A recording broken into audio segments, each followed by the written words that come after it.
and touched his cloak. In Matthew and Luke, it says she touched the hem of his garment because she thought, if I just touch his clothes, if I can just touch the hem of his garment, I'll be healed. Immediately her bleeding stopped, and she felt in her body that she was freed from her suffering. At once Jesus realized that power had gone out from him.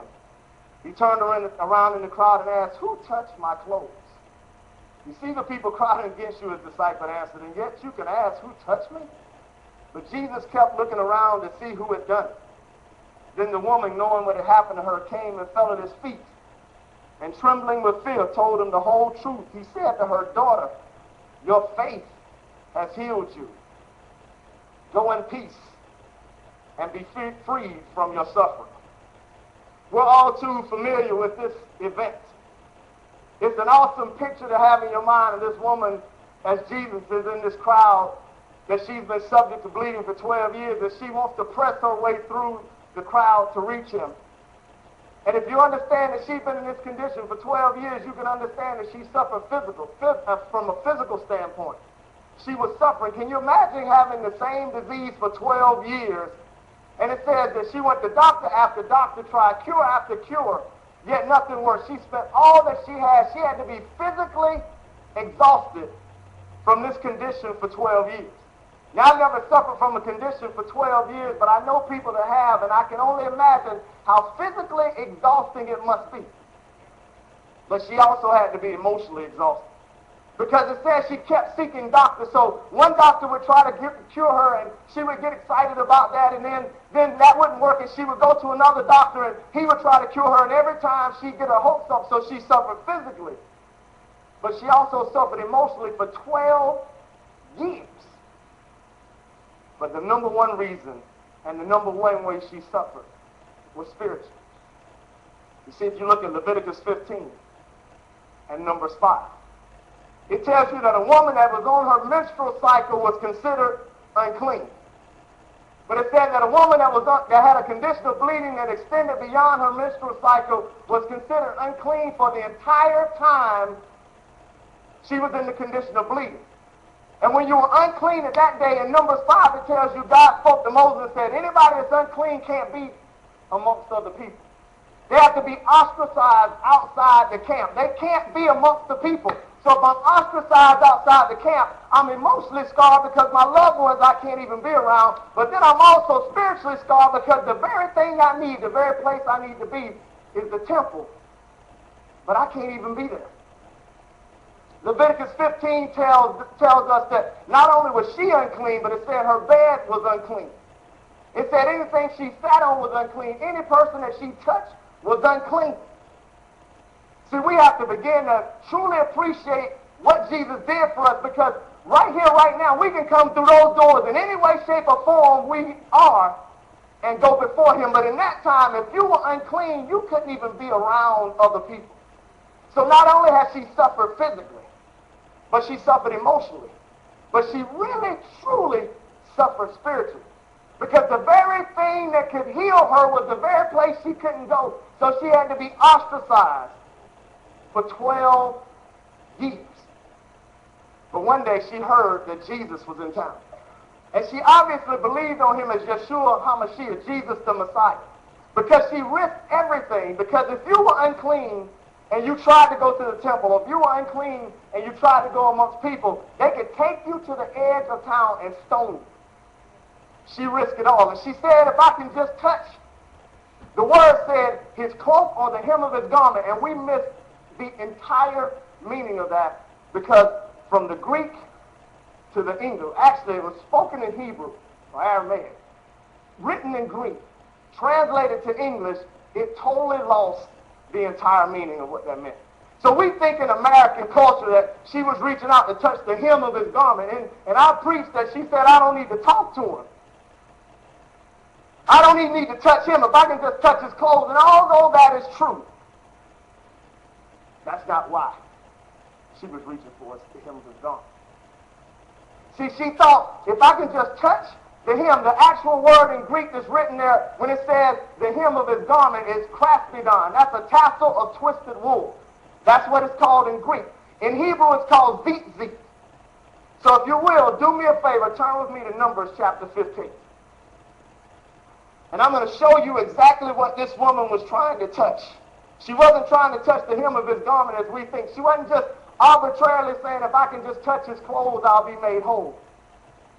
There was tremendous significance in what exactly she was trying to touch. Numbers 15, verse 37. Remember, Jesus was a Jew. And he said, I came to fulfill the law, not abolish the law. So Jesus would have followed everything that was the commandments and laws, decrees that were given to Moses. Numbers 15, verse 37. The Lord said to Moses, speak to the Israelites and say to them, throughout the generations to come, you are to make tassels on the corners of your garment, with the blue cord on each tassel. You will have these tassels to look at, so you'll remember all the commands of the Lord, that you may obey them and not prostitute yourselves by going after the lust of your own hearts and eyes. Then you'll remember to obey all my commands and will be consecrated to your God. I am the Lord your God who brought you out of Egypt to be your God. I am the Lord your God. God told Moses to tell the people, after they come out of Egypt, after they had been through the wilderness, as they entered into the promised land, he told the people, he said, you tell the people, on the corner of their garment, I want them to put tassels of twisted wools on the corner of their garment to remind them of the 613 commands, laws, and decrees I gave them in Genesis, Exodus, Leviticus, Numbers, and Deuteronomy. And for us, that sounds like a negative thing. Because when we think about, let me make it personal. When I thought about getting saved, when I contemplated, I thought about all the things I couldn't do anymore. So I thought about God's commandments, and I said, am I ready for this? Thou shalt not, thou shalt not, thou shalt, thou shalt. So I looked at the law. I looked at the commands of God as restrictive. But see, you got to understand, they looked at the 613 commands of God as life, as love, as liberty. He said, I am your God and you are my people. So I want always on the corners of your garment, you need to have tassels of twisted wool, and that was called tzitzit. On the corner of your garments, I want you to have tzitzit. You can look at a Jew right now, if they're a practicing Jew. And I guarantee you, they'll either have on these garments with the tassel of twisted wool, or if they wear them under their regular clothes, they'll be sticking out. He said, because I want you to always remember my command.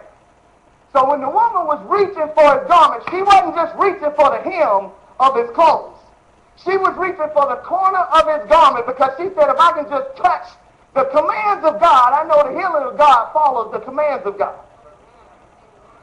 See, that 365 thou shalt nots, 248 thou shalt in the 613 commands of God. The actual Hebrew word for what we've translated as law was halakha. Now listen to what it actually means. Again, my people perish for lack of knowledge. The truth that you know will set you free. Halakha. Halakha, the word we translated as into law, which in our mind has negative connotations, to them has very positive connotations, and we're going to look at that in a minute as to why. But that word halakha actually is translated literally as the path or the way of walking with God. See, they looked at the 613 commands as the pathway or the way of walking with God. It's the same word used in Genesis 3:8 when it said God walked with Adam in the cool of the day. He halakha with Adam. So they didn't look at this as restrictions like we think of law. They looked at this as the pathway to God.